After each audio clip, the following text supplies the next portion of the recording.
This is Palm Sunday. And I didn't know this until recently, that when the Gospel of Matthew, what you have done for the least of my brethren, you did for me, was something that Christ said in Holy Week, Tuesday of Holy Week.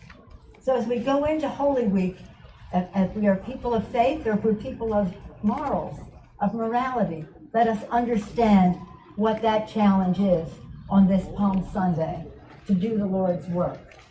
It is a fact in not only our Catholic faith or Christian faith, but in all religions, that when we minister to the needs of God's creation, that is an act of worship. To ignore those needs is to dishonor the God who made us. So if these people of such faith in our country truly are, and in our state, they will recognize our obligation to our children. I want to just say of the Daughters of Charity, their work, and as Conway said, over 100 years here. Last week I was in New Orleans about the Affordable Care Act with the Daughters of Charity, where they were there for over 100 years. And what I told them is something I learned from the Daughters of Charity here in Los Angeles. Sister Joyce, who was just such a champion fighting for the Affordable Care Act. Sister Joyce! I talk about you every place, Sister Joyce.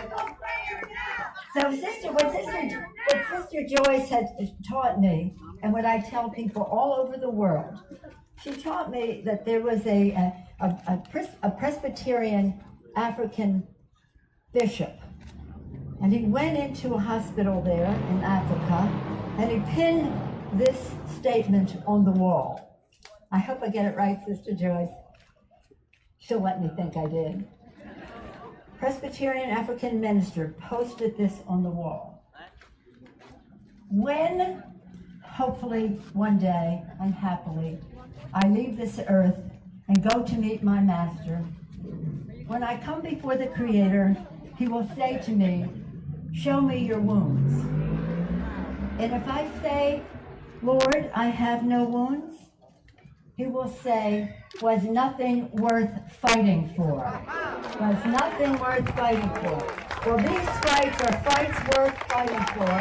People will have their complaints, but we will have our wounds, and we will have our successes.